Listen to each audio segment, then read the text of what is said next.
sekarang Islam itu orang yang ber-KTP Islam atau orang yang bertauhid, kan begitu. Jadi kita ini kadang-kadang sudah kalah, merasa kalah lagi.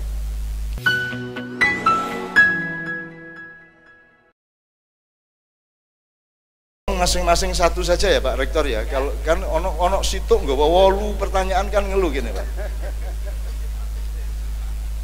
Satu aja ya. Oke. Silakan Mas Imam, Mas Islam tolong dipandu. Ya, Mas Islam tolong. Ya, langsung Mbak. Ya. Dapat peci enggak, Cak? Mau nanya, kalau sekarang kan pemuda-pemuda. Oh, nama ya? Ya, nama. Besok ya. Nama saya Zaki, Kagama juga, alhamdulillah. Pertanyaannya Cak, kalau sekarang kan kaum muda atau standar global itu pakai standar internasional. Orang Barat sekarang udah mulai cari-cari hal yang spiritual dalam hal yang kayak kita sebagai orang Indonesia yang sedang dalam bahasa mereka berkembang begitu. Kita pakai standar-standar mereka, standar Barat. Kayak mau nggak mau mereka yang punya kekuasaan, punya modal dan sebagainya. Kita mulai lupa nih Pak. Kita mulai lupa nih Cak. Kalau kekayaan yang kita punya sebenarnya sangat-sangat apa ya? Penting dan itu bahkan dicari sama orang-orang Barat sekarang mungkin. Tapi kita lupa dan kita malah pakai standar. Atau ada pihak-pihak yang selalu mengedepankan standar itu. Kita pakai bahasa Inggris ya itu nggak apa-apa. Tapi misal teknologi is the best one, terus kita lupa spiritualitas atau hal-hal yang semacam kebudayaan kita punya begitu. Nah, pertanyaannya adalah apa pesan untuk teman-teman yang sekarang mungkin mulai ingat gitu. Kalau kita nggak boleh lupa, kalau kita harus ingat terus sebenarnya sejarah kita itu sudah punya itu begitu dan kita sedang mungkin dilupakan begitu. Jadi apa pesan kiat-kiat agar selalu ingat itu sih Cak, karena sangat banyak sekali standar-standar yang matur nuwun. J, ini juga saya kira Pak Rektor akan ikut menjawab karena Pak Rektor ini lokomotif dari penataan Baladil Amin ke depan. Jadi misalnya ini yang ditanyakan Pak, kita ini sedih atau gembira memakai maju atau tidak itu selalu memakai standar internasional dan standar internasional sebenarnya dalam metodologi Barat sebenarnya yang disebut modernisme juga Barat.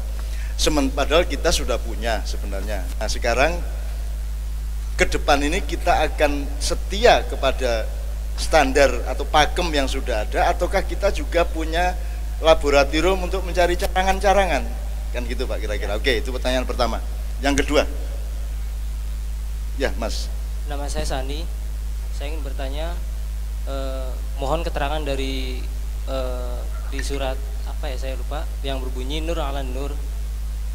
Itu yang pertama. Yang kedua, kalau memang itu Al-Quran sebagai pemuncak dari semua kitab dari Tuhan, berarti kan semua kandungan yang ada di dalam yang namanya rahmatan lil alamin itu kan berarti kan mencakup semuanya. Antara kitab Zabur, Taurat, Injil dan yang lainnya. Itu kenapa tidak pernah ada kajian khusus tentang hal itu yang untuk kemaslahatan bersama. Terus untuk UGM sendiri yang saya bingung adalah ketika dulu saya kuliah di sini itu masih agak merasakan yang namanya konsep kerakyatan. Yang sekarang yang saya tahu itu UGM udah meninggalkan jauh yang namanya konsep kerakyatan. Oh iya. Yang terkesan sosok pemimpin adalah harusnya lebih ke bawah, tapi sekarang eksklusivitasnya tingkat dewa menurut saya. Dan dulu waktu pas sebelumnya ada sekolah vokasi, kami pun sering ngobrol bareng sama pihak rektorat. Itu ada hal-hal yang dikomunikasikan secara baik gitu Pak. Untuk sekarang kok terkesan lebih tertutup. Dan yang saya tanyakan untuk Indonesia sebenarnya UGM itu posisinya di mana? Apakah dia sebagai bidan atau dia hanya sebagai pemasok wacana-wacana seperti maba dulu gitu kan, hanya wacana gitu tapi nggak ada bukti nyatanya. Terima kasih, kurang lebih mohon maaf. Assalamualaikum warahmatullahi wabarakatuh. Ya berikutnya Mas. Cek. Sudah, sini. Terima kasih. Assalamualaikum warahmatullahi wabarakatuh. Nama saya Danang dari Rembang. Begini, di Indonesia sendiri kan sedang isu Pancasilais, anti Pancasila, anti kebinekaan. Kalau mengkritik pemerintah dianggap KGB misalnya. Kalau mengkritik gerakan Islam diidentikan anti Islam lah. Sekarang saya ingin bertanya kepada bapak-bapak di sini, Pancasila itu kan sangat luas kandungan dan sangat universal. Namun pada masa Bung Karno pada saat itu kan Pancasila digunakan untuk ideologi politik sosialisme misalnya, untuk Indonesia yang berdikari, yang kiri dan sebagainya. Habis 65 Orde Baru, Pancasila digunakan untuk pembangunanisme. Di situ masuknya nilai-nilai oligarkis ekonomis yang menekan rakyat jelata pada saat itu. Kemudian pada saat reformasi ternyata nilai-nilai liberal lebih gila-gilaan lagi daripada Orde Baru. Lah, Pancasila kok sekarang digunakan untuk kekuatan dan mobilisasi politik. Pada saat Orde Lama digunakan untuk meneguhkan nilai sosialis, pada saat Orde Baru meneguhkan pembangunanisme, pada saat reformasi digunakan untuk menggunakan ideologi liberalisme. Lah, di sini saya ingin bertanya lagi, otentiknya Pancasila itu di mana? Saya malah mengkritik pemerintah ataupun negara pada saat itu yang ingin kembali menelurkan P4, penghayatan nilai Pancasila. Pada saat itu memang Orde Baru itu kan jelas-jelas P4 itu untuk mengukuhkan kekuasaan Orde Baru dan biar kita nggak kritis gitu. Lah, kalau di UGM sendiri, kalau untuk pertanyaan ini saya ingin Pancasila otentiknya di mana, dan posisi Pancasila di era neoliberalisme ini gimana di Indonesia. Terus untuk UGM sendiri, saya teringat dengan Profesor Mubiarto. Profesor Mubiarto di situ banyak hal tentang sistem ekonomi Pancasila, tentang politik pertanian, tapi tidak pernah digunakan di Indonesia. Nah, di sini pusat studi Pancasila bagaimana mau menerapkan studi-studi dari Pak Mubiarto dan juga menerapkan itu di kampus maupun di Indonesia. Begitu, terima kasih. Wassalamualaikum warahmatullahi wabarakatuh. Sangat bagus. Kita butuh analis kritis seperti ini, Pak. Ya, benar salah itu kita dialog bersama-sama, tapi dinamika seperti ini namanya ijtihad ya. Ini salah satu bagian dari jihad, tetapi pakai akal pikiran sehingga disebut ijtihad ya. Tepuk tangan untuk anak saya, untuk anak kita bersama. Sebelah kanan Mas, silakan. Kita tidak punya banyak waktu, kita tidak boleh 2 hari. Begitu jam 00 kita sudah harus mengakhiri ya. Terima kasih. Assalamualaikum warahmatullahi wabarakatuh. Begini, gimana ya? Cak ya? Oke. Saya sedang belajar tentang Pancasila, di mana saya menemukan bahwa Pancasila itu didirikan dari jutaan darah manusia rakyat Indonesia. Yang kemudian di situ beberapa tokoh merenungkan bahwa inilah jati diri dari bangsa Indonesia, yaitu Pancasila. Yang kemudian yang saya sedang gundahkan adalah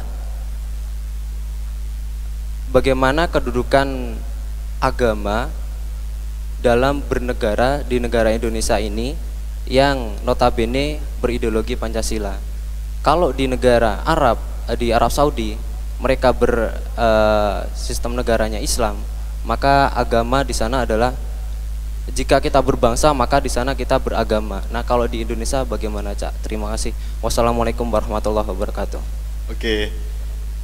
Masih berapa lagi? Oke. Assalamualaikum warahmatullahi wabarakatuh. Nama saya Zaki dari Purwokerto. Saya orang Jawa, sesuai yang Cak Nun sering bilang bahwa ketika kita tidak mengenal bagaimana silsilah kita, maka kita tidak akan maju sebagai sebuah bangsa.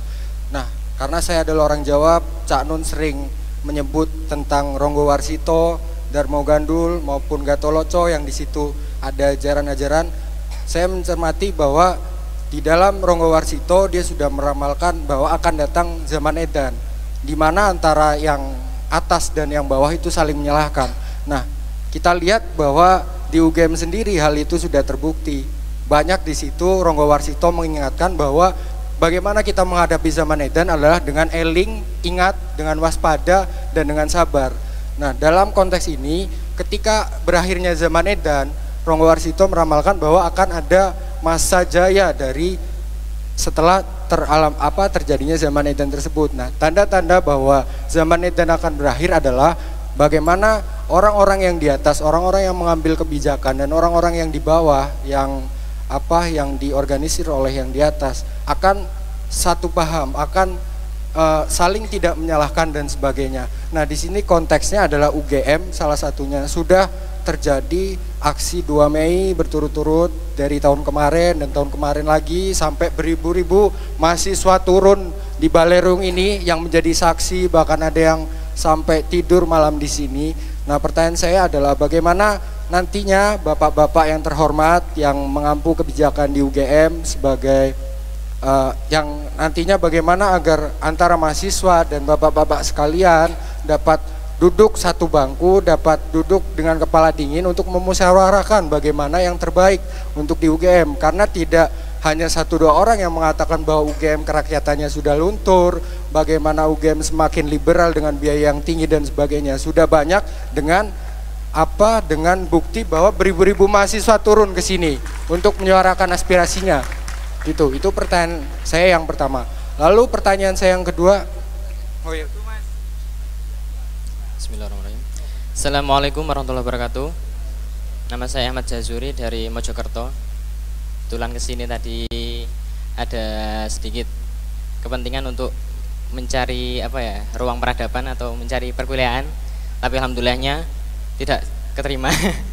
Untuk pertanyaannya yang pertama menyangkut tentang batas perkembangan peradaban Barat. Saya mengutip untuk hal tersebut pada satu diskusi di Kenduri Cinta tentang Menebus Nusantara, tentang Mas Sabrang yang menjelaskan tentang kesadaran kosmos atau partikel Tuhan, ya Nun. Itu mohon untuk dijelaskan secara secara pembahasan yang tenang, secara kelas awam lah, ya Nun, untuk memberikan pemahaman kepada kepada narasumber, kepada audiens, untuk mengetahui perkembangan seperti apa batas perkembangan dunia Barat tentang yang mengagumkan teknologi dan entah lainnya, tapi tidak bisa menembus tentang masalah kesadaran kosmos atau kesadaran Tuhan tersebut. Terima kasih. Assalamualaikum warahmatullahi wabarakatuh. Baik, assalamualaikum warahmatullahi wabarakatuh. Terakhir ya. Nama saya Afif, saya aslinya dari Sulawesi Tenggara, dari Kepulauan Wakatobi, Wangi-Wangi Kalidupato Mea Binongko. Pertanyaan saya, Cak, Al-Khawarizmi, Al-Kindi, dan Al-Farabi itu hanya beberapa di antara nama-nama yang sangat terkenal di abad pertengahan atau dikenal dengan istilah The Golden Age of Islam. Nah, di sini saya ingin masuk ke gelembung yang lebih besar. Mereka menemukan penemuan-penemuan yang menjadi dasar kimia sekarang, atau yang menjadi dasar dipakainya algoritma, yang menjadi dasar ditemukannya pesawat terbang. Meskipun hal ini didinai atau ditolak oleh kalangan-kalangan peneliti Amerika, bahwasanya Islam ini plagiat, bahwasanya ilmu ini hanya diambil dari Romawi kuno ataupun Yunani kuno dan lain sebagainya. Meskipun jelas seperti yang dikatakan Pak Habibie, secepat apapun kebohongan berlari, kebenaran akan mendahuluinya. Nah, di sini banyak orang yang melakukan analisis-analisis tentang apa yang menjadi hal-hal yang bisa dicapai oleh umat Islam sehingga kita mencapai the golden age of Islam. Di sini banyak sekali analisis-analisis sehingga menimbulkan perbedaan persepsi dan perbedaan pergerakan. Salah satunya misalkan saya sebut saja, misalkan dari kalangan Hizbut Tahrir, bahwasanya menilai ini yang kita mencapai the golden age of Islam adalah karena adanya khilafah atau kekhalifahan Abbasiyah pada waktu itu. Ada juga yang menganalisis bahwasanya ini faktornya adalah pendidikan. Ada lagi analisis yang lain bahwasanya karena pada saat itu Islam belum bermacam-macam gerakan atau bermacam-macam golongan, masih seperti hanya beberapa saja, mungkin pada saat itu mungkin hanya ada Sunni dan Syiah. Nah, dari perbedaan persepsi dan analisis ini sehingga membedakan juga dalam kita menyelesaikan masalah-masalah ke depan, atau bagaimana kita mencapai the golden age ini lagi.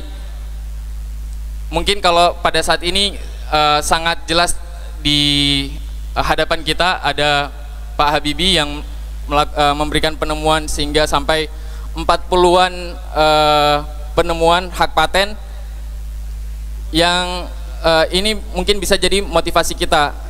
Nah, di sini pertanyaan saya, Cak, sebenarnya apa sih kunci utama kita ini untuk kita bisa kembali mencapai masa kejayaan umat Islam, yang dimana bukan hanya kita yang merasakan rahmatan lil alamin, tapi juga sampai hingga bahkan di Palestina pun ikut merasakan kedamaian, semua umat beragama bisa beribadah di sana. Bagaimana kita mencapai kembali the golden age of Islam? Terima kasih, Cak. Wassalamualaikum warahmatullahi wabarakatuh. Ya, ini menarik sekali ya. Sebelum Pak Rektor, saya ingin buka pintu yang terakhir ya, Mas ya. Kita ini juga agak aneh sih ya. Kok kemajuan teknologi Barat itu kita dikotomikan dengan kemunduran Islam. Kui jane urusane piye kuwi?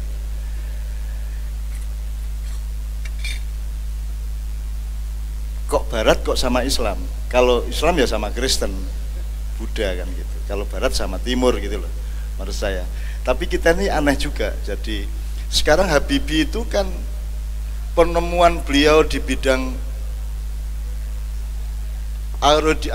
pokoknya bidang pesawat itu kan luar biasa. Sistem sayap yang paling efisien diciptakan Pak Habibie.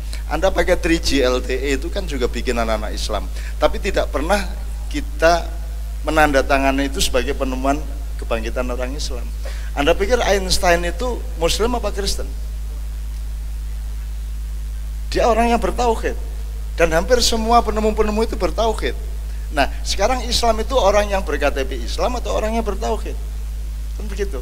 Jadi kita ini kadang-kadang sudah kalah, merasa kalah lagi. Gitu loh. Kita tuh ada gitu-gitunya, Cik ya. Ini ada banyak kisah sebenarnya. Sebenarnya banyak sekali penemuan-penemuan teman-teman Islam yang juga sangat membantu berkembangnya teknologi sekarang ini. Anda pikir Steve Jobs itu siapa? Anda pelajari silsilahnya. Anda pikir kalau di bidang musik, Anda pikir Freddie Mercury itu siapa? Jadi kita saking mindernya, semua itu kita cemburu gitu loh. Semua kita iri. Wah, kayak wong do maju aku ora. Istri tetangga kita anggap selalu lebih cantik dibanding istri kita, gitu loh ceritanya gitu, Mas. Jadi menurut saya ini kita mau ngomong mengenai kebangkitan Islam atau peradaban Islam, yang disebut peradaban Islam sing piye to? Apa gedung-gedung ono labeli Al Islam ono piye? Kalau menurut saya kok enggak ada masalah dengan itu semua gitu loh. Sama dengan pertanyaan, ini kok Pancasila dulu dipakai untuk apa? Sosialisme, kemudian dipakai untuk developmentalisme, kemudian sekarang dipakai oleh liberalisme. Saya kira urusannya tidak pada Pancasila, Quran juga bisa digituin deh. Urusannya pada manusianya kok. Oh, manusianya. Kalau manusia dikasih Quran kayak apapun, tetap sawaun alaihim am lam tundirhum la yu'minun, tetap gitu loh, Mas. Menurut saya Pancasila itu kan apa toh? Nggak ada yang nggak apa-apa. Cuman karena sudah terlanjur ada, itu surat nikah kita. Itu kan surat nikahnya bangsa Indonesia, kan gitu, Mas. Surat nikah ya ora penting janjane. Neng nek wis ono ditandatangani karo kepala KUA, ya itu sangat penting jadinya. Tapi jangan terus kita menyembah surat nikah. Gitu loh, Mas. Sebenarnya Pancasila itu nggak ada yang nggak apa-apa. Tapi kan pasti kita cari yang lain juga. Bunyinya juga gitu-gitu aja kok. Aku nggawe 10 ya iso Pancasila. Tidak ada masalah. Cuman bukan muatannya, bukan Pancasilanya, tapi bahwa dia surat nikah bangsa Indonesia untuk menyatu di dalam Bhinneka Tunggal Ika. Itu yang kita hormati. Pak, ini bendera ini kan bukan kita sembah, meskipun kita gini. Tauhid menyembah bendera, senyembah bendera sopo? Aku nggak menyembah bendera, aku tuh menghormati kesepakatan nasional kita. Kayak surat nikah tadi. Gila apa saya nyembah bendera, wong saya itu jahit dewe, kerek-ngerek dewe, disembah-sembah dewe, goblok. Kan gitu. Kan enggak, Mas. Mbok manusia itu agak manusia dikit gitu loh. Mbok ngerti bahwa sekarang gini, fotonya bapakmu tak idoni boleh enggak? Bapakmu tak idoni, Joh, Anda pasti pukul saya, betul enggak? Apakah Anda menyembah kertas? Enggak. Bukan fotonya itu, tapi harga dirimu dan keluargamu dan bapakmu yang kamu bela. Mosok ada manusia ndak bisa ngerti itu sehingga menyembah bendera haram gitu loh. Ngene kok haram gitu loh. Itu homo sapien apa homo erectus? Alah jan, angel men to ya. Masa gitu aja nggak ngerti to ya. Mosok gitu ndak ngerti kan keterlaluan to, Mas. Jadi saya kembalikan ke Pancasila.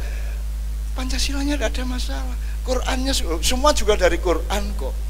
Karena Bung Karno juga orang Islam, semua penemu Al-Quran juga itu semua wacana dari Islam. Kalau sekarang tiba-tiba yang orang Islam anti Pancasila, itu kok gendeng dewe endingnya, Mas. Wes tenan kok stres dewe. Enggak dong, itu semua bahannya dari Islam kok. 8 kata diambil dari Islam.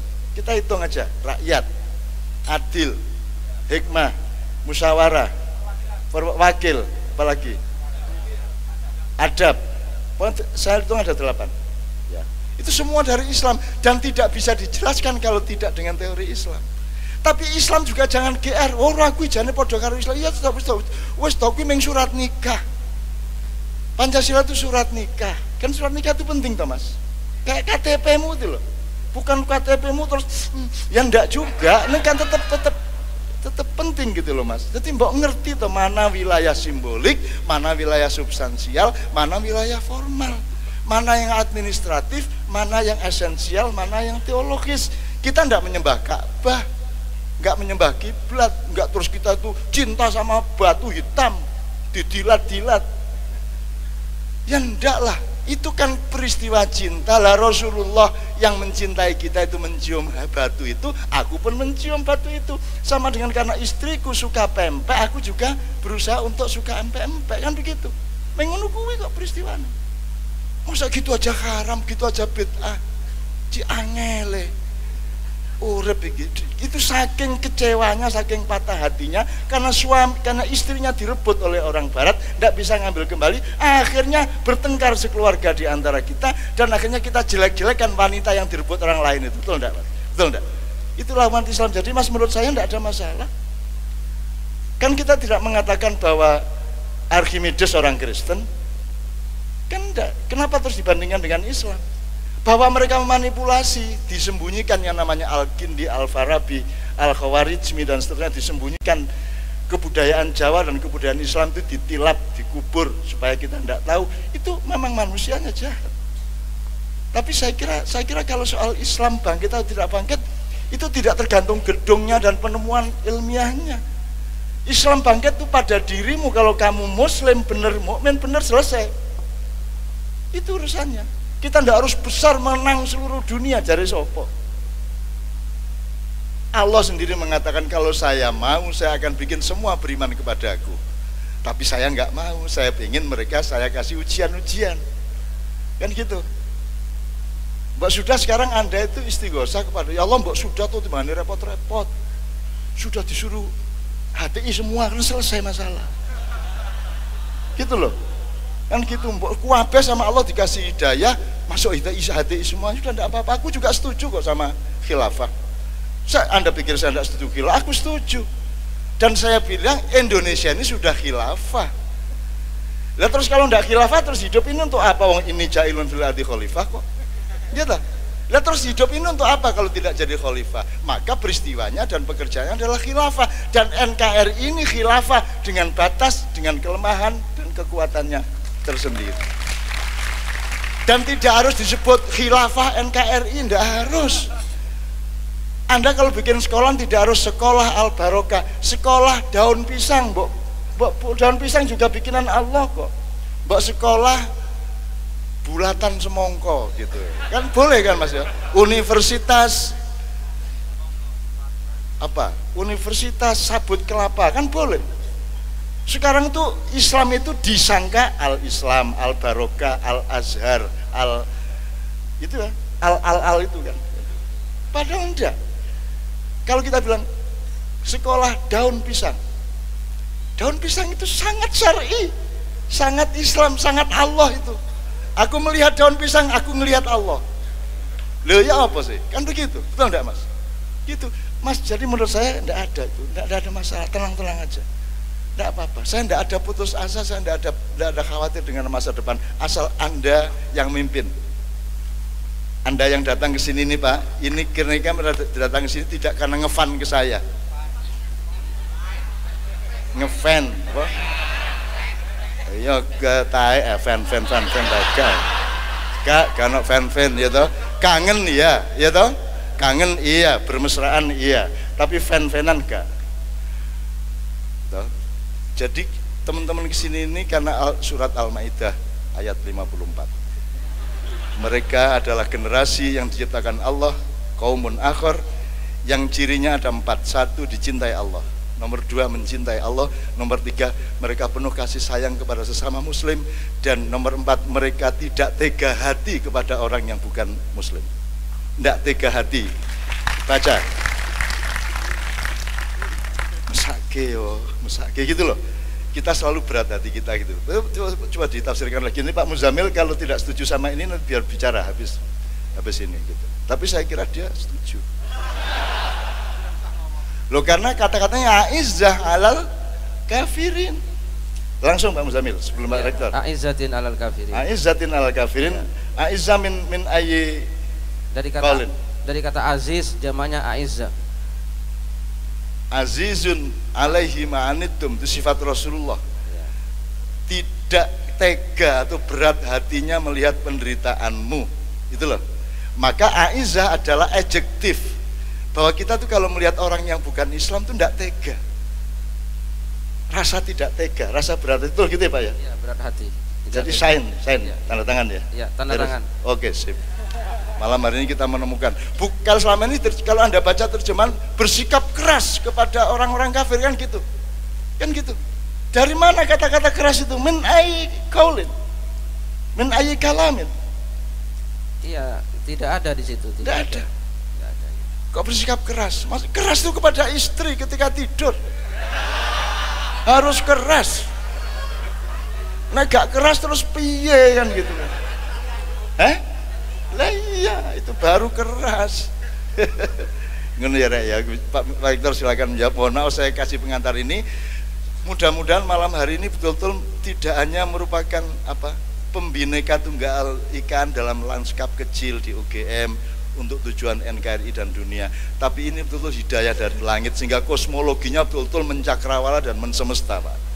Silakan Pak, beliau ini dari Kebumen saya sudah tanya. Dan saya kagum ya Allah. Rektor UGM disebut Kebumen karena di sana ada ayat Allah la syarqiyah wala gharbiyah, tidak barat tidak timur. Di Kebumen itu ada 2 desa yang aneh namanya, siji dudu wetan, siji namanya dudu kulon. Kalau di Quran la syarqiyah wala gharbiyah. Silakan Pak Rektor, tepuk tangan teman-teman sekalian ya. Baik, terima kasih Cak Nun untuk waktunya. Jadi sebetulnya tadi banyak pertanyaan sudah dijawab ya oleh Cak Nun, tetapi saya menjawab beberapa saja yang ada kaitannya dengan pengetahuan saya dan UGM. Ya, nanti Pak WR, Prof. Iwan juga akan menambahkan. Saya sedikit saja. Jadi yang pertama kaitannya tadi pertanyaan mengapa kita masih menggunakan standar-standar barat di dalam banyak hal yang seolah-olah kita itu mengikuti saja apa yang gunakan di barat atau apa yang diminta oleh barat, begitu ya.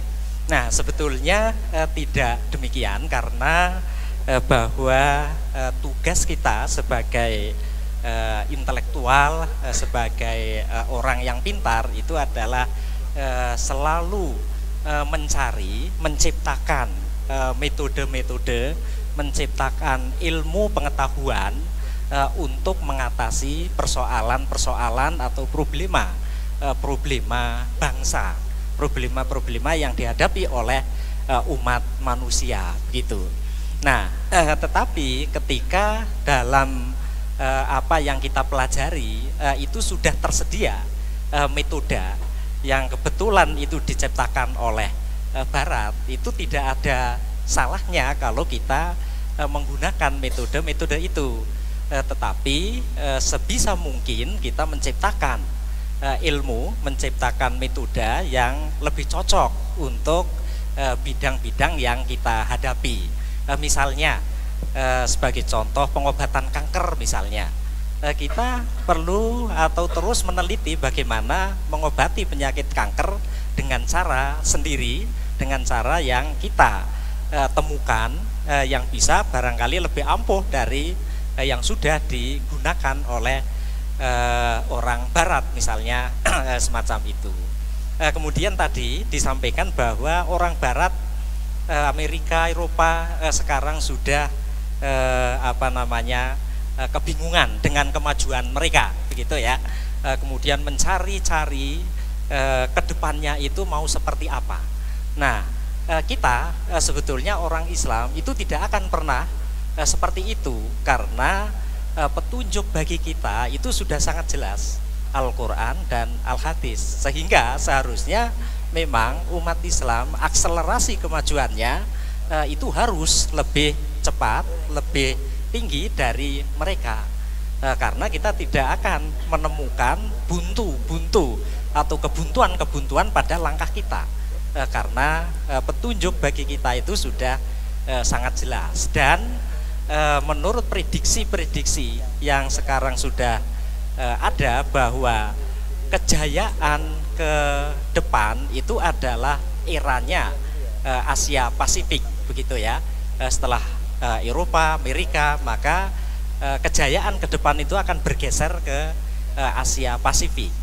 Nah, di sini kita harus ambil peluang itu, bahwa Indonesia salah satunya dengan umat Islam yang mayoritas, itu harus menjemput prediksi-prediksi itu, sehingga betul-betul bahwa Indonesia akan menjadi negara yang superpower di Asia Pasifik, gitu. Jadi bahwa tadi standar-standar yang kita gunakan itu tidak harus menggunakan standar barat, tetapi kita wajib mencari sendiri dan untuk kita manfaatkan sesuai dengan kebutuhan kita. Kemudian ada pertanyaan, konsep kerakyatan itu seolah-olah dinilai hilang dari UGM. Kami merasakan tidak demikian. Nanti Pak WR akan menyampaikan bahwa kenyataannya bahwa jumlah mahasiswa dalam tanda petik yang miskin, bidik misi, itu lebih dari 30%, Pak ya. Lebih dari 30% total populasi mahasiswa UGM. Dan itu insya Allah dan alhamdulillah mereka bisa belajar dengan baik di UGM, tentu dengan biaya-biaya dari pemerintah, beasiswa-beasiswa dari mitra-mitra UGM dan juga dari para alumni. Sedangkan untuk yang tertinggi UKT-nya saat ini juga tidak terlalu tinggi kalau dibandingkan dengan penghasilan orang tua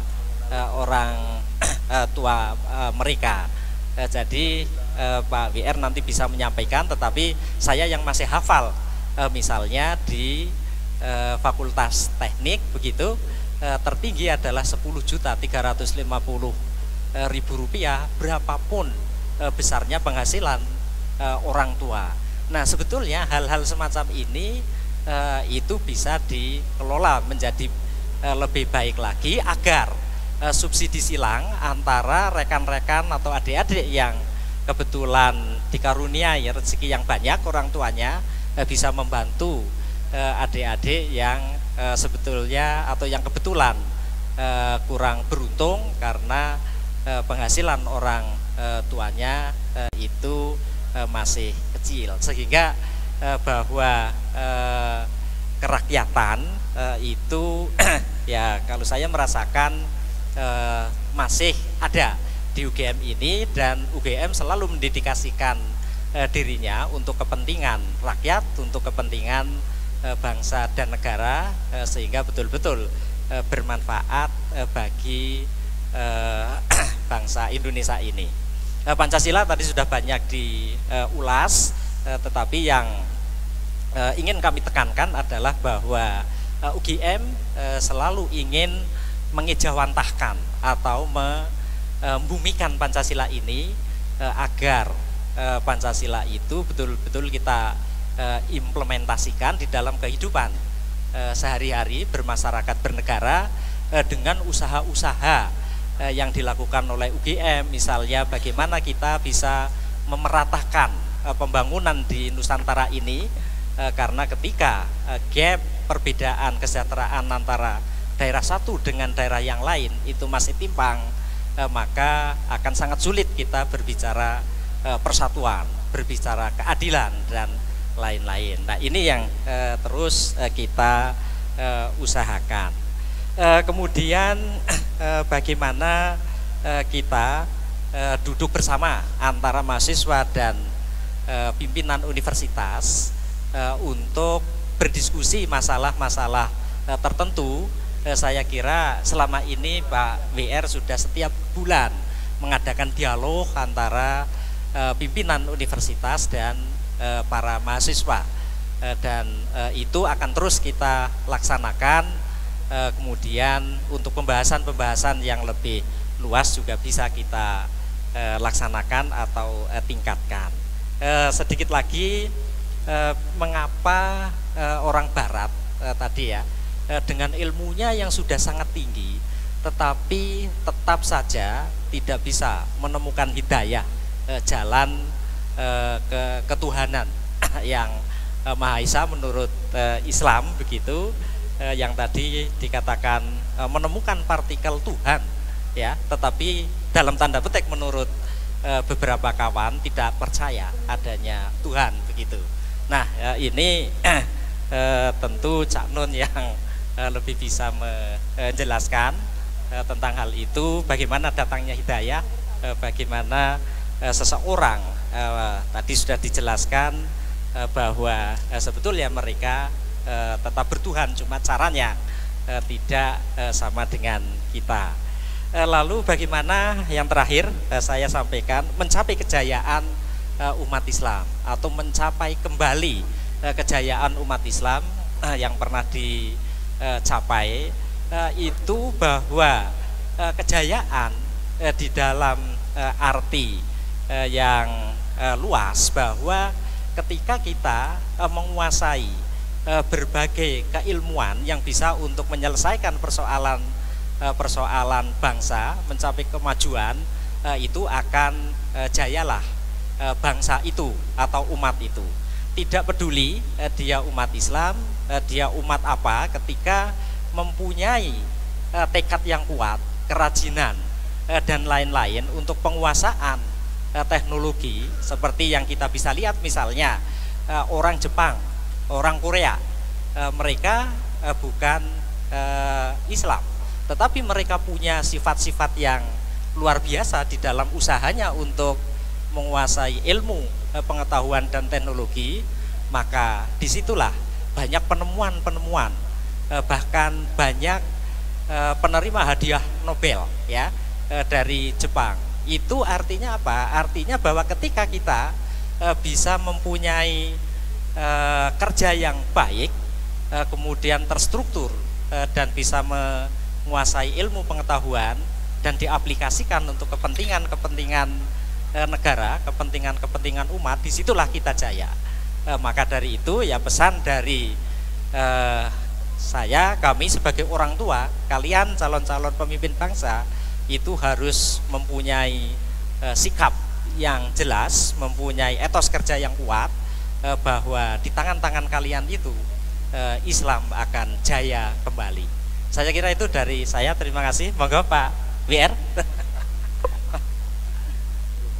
Ini ada informasi bagus mengenai yang ada sekitar kita, yang terkait dengan apa yang kita bicarakan tadi. Assalamualaikum warahmatullahi wabarakatuh. Sesungguhnya apa yang terjadi di langit dan di bumi silih bergantinya siang dan malam. Bahkan daun yang jatuh berguguran, termasuk kita yang bisa hadir di sini ini tanpa kebetulan. Semua ini atas izin Tuhan. Cak Nur koncone antara Cak Nur karo Cak Nun. Cak Nun membicarakan tentang Buddha. Teman-teman sekalian bisa lihat pohon di sebelah sana. Itu Ficus religiosa, pohon Bodhi. Siddhartha Buddha Gautama bermeditasi di bawah pohon Bodhi, setelah itu tercerahkan dan mencerahkan dunia. Bukan tanpa kebetulan Universitas Gadjah Mada menanam pohon Bodhi. Kiranya kalau Buddha itu sebagai nabi, sebagai pencerah, bukan tanpa kebetulan. Kita bisa melihat gedung pusat Universitas Gadjah Mada. Anda lihat harmoni antara kiri dan kanannya, selalu harmoni. Di sudut-sudut ada kala makara. Kala itu waktu, makara penghubung antar waktu. Kalau dalam bahasa Bang Novi tadi ya mana menarik ke masa lalu yang sangat jauh untuk melesat ke masa depan. Kala makara dipasangkan dengan preh, itu hubungan antara skala dan niskala, antara yang lahir dan yang batin. Anda bisa lihat gedung pusat kita, pintunya, lowongannya, pitu dalam bahasa Jawa luar biasa. Pitutur, pitutuh, lan terakhir pitulungan. Masuklah ke Gadjah Mada. Tapi kita lihat strukturnya 7531. Untuk mencapai satu, Anda harus melalui tahapan-tahapan 7, 5, 3, dan 1. Semua ini tidak kebetulan. Kalau tadi ada lewat pintu depan, muter-muter, bunderan, bingung, masuklah ke jalan utara. Namanya Jalan Pancasila. Diawali dengan ketuhanan, ujung-ujungnya pada keadilan sosial. Kiri kanannya ditanam dengan pohon damar, handamari, memberikan penerangan. Kemudian ke utara, Anda akan ketemu Sawo Kecik, Sarwo Becik. Kemudian ke utara lagi, di sebelah selatan gedung ini, Anda akan ketemu Cemara 7, sifat Begawan Yantu, Saptorsi. Dan akhirnya kita di ruangan ini ketemu pohon Bodhi, Ficus religiosa. Dan akhirnya ujung-ujungnya harus kembali ke hutan simbol rakyat. Terima kasih. Assalamualaikum warahmatullahi wabarakatuh. Oke, saya mengingatkan mungkin yang lebih sederhana begini teman sekalian.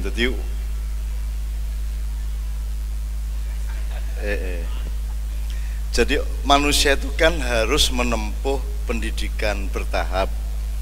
Oke, ada pendidikan formal sampai ke Gadjah Mada sampai S3. Nanti ada pendidikan pribadi. Urusannya di Indonesia ini kan karena manusianya kok. Konstitusi kayak apapun, UUD 45 sehebat apapun, Quran sedahsyat apapun, nek menungsone panjen pengen memanipulasi ya akan dimanipulasi. Ayat opo wae iso digawe salah kok.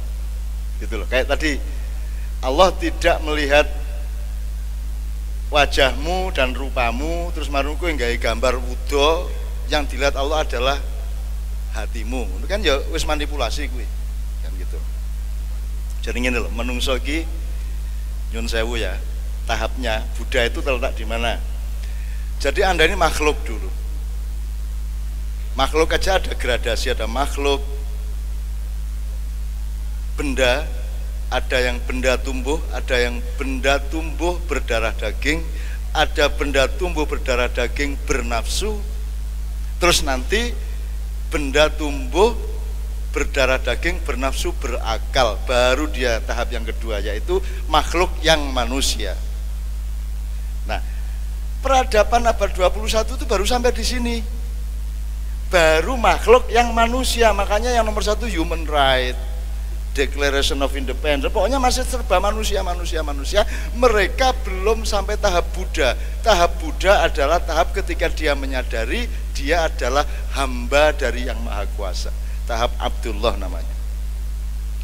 Jadi kalau sekarang orang Amerika, orang Eropa itu cari Buddha, memang tahapnya dari manusia menuju hamba. Dari wong nang Abdullah kan gitu. Memang Khalifah engko sehat-sehat. Khilafah masih aja. Wong sekarang jadi Abdullah saja baru kenal kok, baru mulai tahu kok. Kalau khilafah nanti dulu masih jauh. Akan tercapai khilafah Islam, tapi sekarang belum tahapnya sama sekali. Nggak bisa dipaksakan. Nah, jadi sekarang kalau Anda apa sekarang kalau sekarang masih tahapnya human right, kemanusiaan, apakah Anda tidak boleh berpikir khilafah? Boleh dalam skala dirimu, skala keluargamu, betul enggak? Skala ma'iyahmu, skala komunitasmu boleh. Itu namanya silmi. Ya. Kalau Islam gede sak dunia, Anda belum sampai tahap saatnya. Kita nanti butuh 2 abad baru sampai ke khilafah Islam yang besar seperti abad pertengahan. Itu pun masih hancur lebur 2 tahun 25, 45 itu masih hancur lebur. Nah, tapi nanti kita akan sampai kepada khilafah. Jadi Buddha ini sebenarnya adalah lambang bagaimana manusia Gajah Mada diantarkan untuk menjadi Buddha, diantarkan menjadi manusia yang sadar kehambaannya di depan Allah Subhanahu wa taala supaya besok-besok siap dengan kekhalifahannya. Kan kira-kira gitu. Ojo terus khalifah dipertentangan sama hamba, hamba dipertentangan sama manusia. Ini kita salah terminologi ini di Indonesia ini sekarang. Semua salah terminologi. Pancasila kok lawan Islam. Bhinneka Tunggal Ika kok lawan FPI, piye to kuwi? Nek Bhinneka Tunggal Ika ku yo nek demo Bhinneka Tunggal Ika ngejak kabeh. Kabeh dijak sak wewe gombele sak glundung pringise sak kabeh dijak kabeh. Namanya Bhinneka Tunggal Ika. Kalau tidak semua diajak bukan Bhinneka Tunggal Ika kan gitu, teman sekalian. Nah, itu kira-kira yang soal Buddha, Pak. Semua sudah ditata, jangankan UGM, Jogja ini dari puncak Merapi sampai Laut Selatan sudah ditata filosofi dan desain peradabannya. Cuman kita kan tidak peduli, sekarang kan kita ini peduli kepada karier, jabatan, keuntungan, kan itu dok, harta benda, kemewahan, kan itu aja sekarang kita pedulinya. Oke, insya Allah anak-anak yang di depan kita ini Pak Rektor adalah anak-anak baru yang oleh Allah diberi hidayah. Jawaban tadi soal kok bisa ya orang udah pinter kayak kita tapi tidak menemukan Allah. Allah mengatakan innaka la tahdi man ahbabta walakinallaha yahdi man yasha. Engkau tidak bisa memberi petunjuk kepada siapapun yang engkau cintai. Aku yang akan memberi petunjuk kepada siapapun yang aku kehendaki. Jadi maha diktator Allah itu. Dan dia punya hak untuk menjadi maha diktator kayak apapun. Satu-satunya jalan kita adalah mendekat kepada Allah terus menerus supaya kita termasuk yang dikehendakinya itu. Amin ya rabbal alamin. Oke. Pak Muzamil ada tambahan poin tertentu? Ada. Setelah itu kita puncai nanti dengan lagu Indonesia Raya bareng-bareng ya. Baik. Begini. Gak usah, ini ada salah persepsi terhadap Islam. Gitu ya. Anda ditipu oleh orang barat, gitu ya. Orang barat sebelum periode ini kan menulis The Clash of Civilization, bahwa akan ada benturan peradaban. Itu kan tipuan, gitu ya. Itu tipuan, sehingga Anda terus masuk perangkap itu seakan-akan terus mau berhadapan-hadapan, mau bertengkar sungguhan. Padahal itu kan tipuan. Bahwa setelah benturan antara mana? Barat dan Timur, maka lawan berikutnya adalah Islam. Islam itu tidak bisa dikalahkan, saudaraku. Gitu ya. Al-Islamu ya'lu wa la yu'la alaih. Itu sabda Rasulullah. Islam itu akan selalu unggul dan tidak bisa diungguli oleh siapapun. Karena Islam itu bukan Anda. Islam itu bukan baju. Islam itu pada nilai. Gitu. Dan nilai Islam tidak bisa dimatikan oleh siapapun. Gitu ya. Kemarin teman-teman HTI ke rumah saya, ya. Tapi perempuan semua, kalau yang laki-laki gak berani ketemu saya. Iya. teman-teman HTI ke tempat saya tapi perempuan semua, pura-pura mau ketemu istri saya, padahal ingin ketemu saya sebetulnya. Gitu ya. Dia bilang sedih, ini bagaimana HTI mau dibubarkan. Loh, katanya Anda mau memperjuangkan Islam, kata saya. Kalau mau memperjuangkan Islam kok HTI dibubarkan, kok risau? Itu kan HTI yang dibubarkan, bukan Islam. Gendeng sampean, tak bilang gitu sama saya. Berarti sampean itu memanipulasi Islam. Yang mau dibubarkan bukan Islam tapi HTI. Loh, kok susah? Berarti sampean selama ini memperjuangkan HTI, tidak memperjuangkan Islam, iya apa enggak? Loh iya. Nah, yang mau dibubarkan HTI bukan siapa yang bisa membubarkan Islam di dunia? Saya tanya, Amerika, Cina, gak bisa. Gitu ya.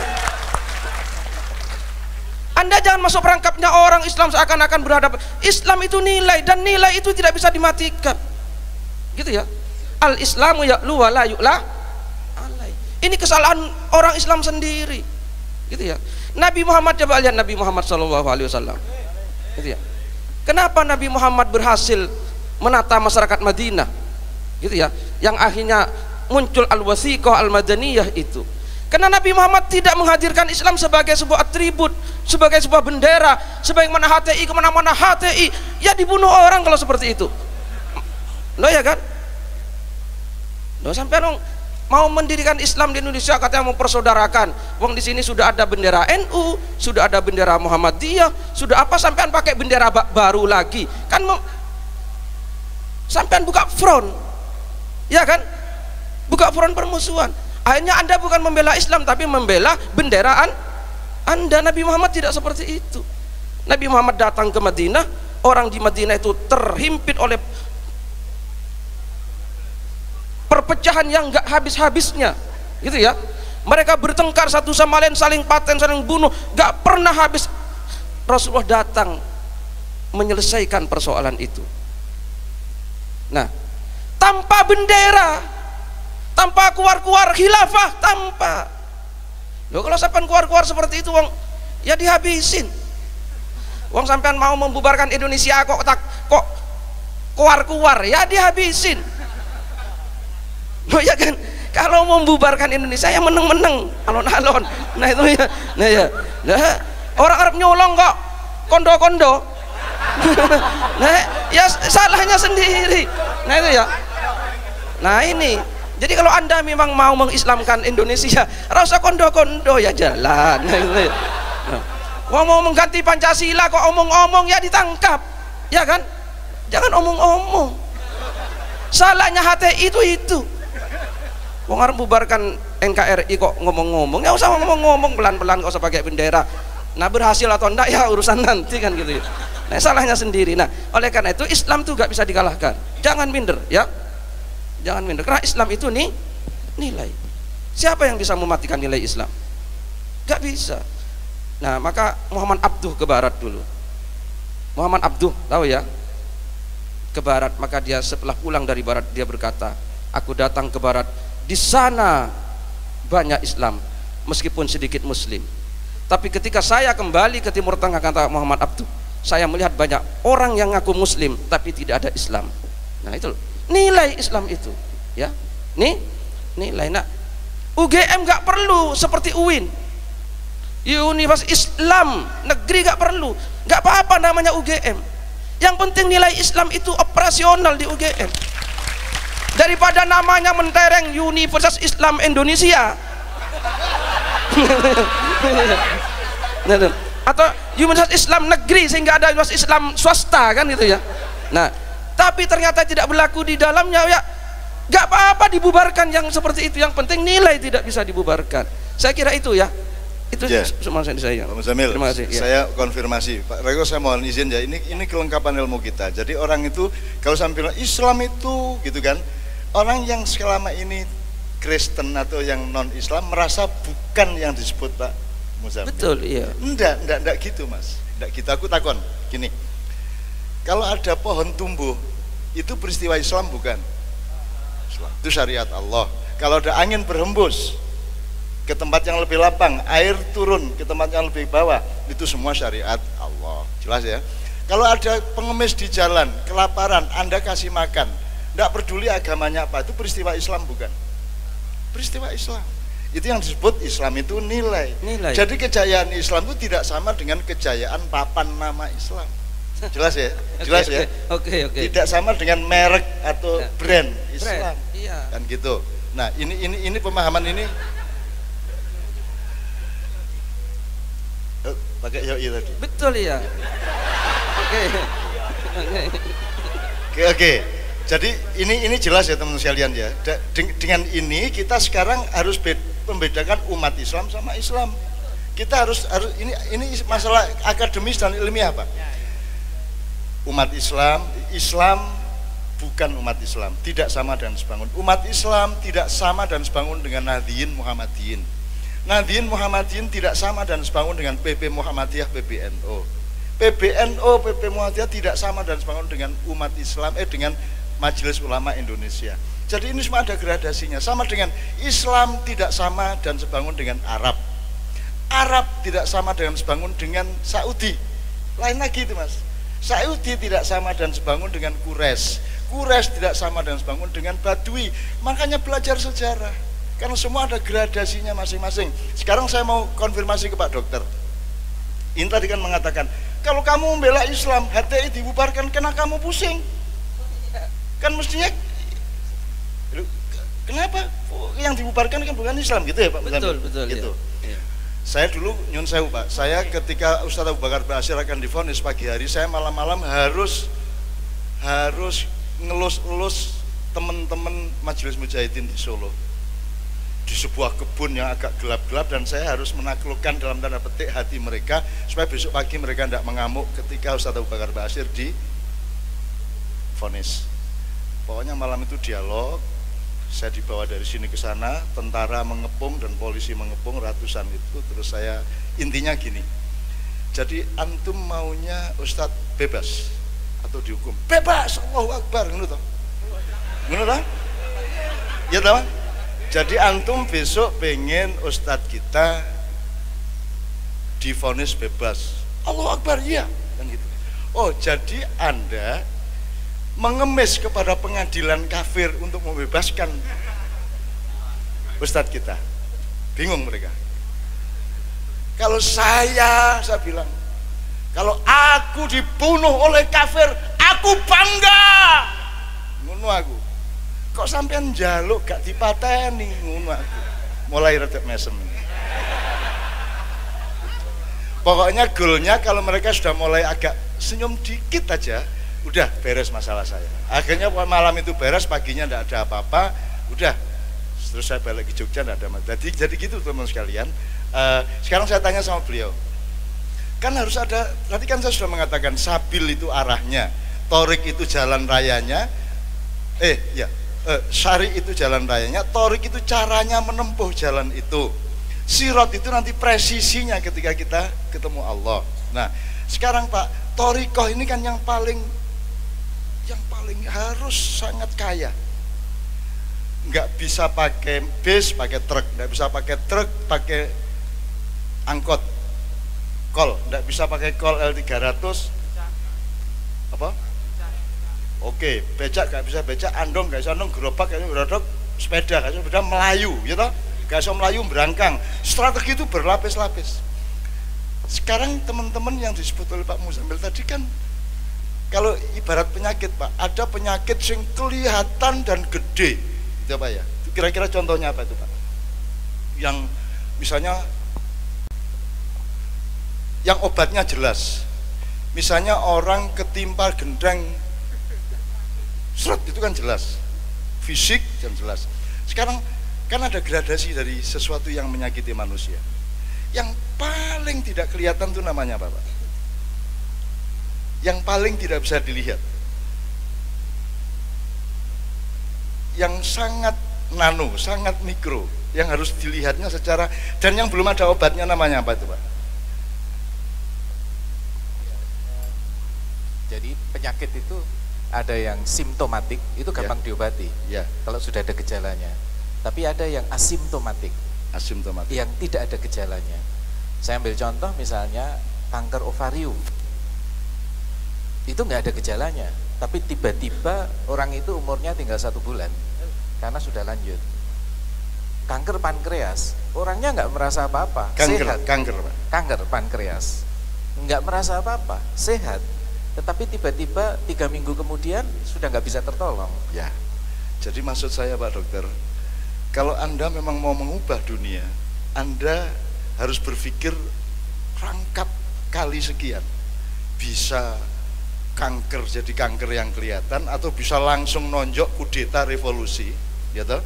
Amputasi itu ya Pak, atau Anda menjadi kanker yang tidak kelihatan tadi, menjadi virus yang tidak bisa diberantas, betul enggak?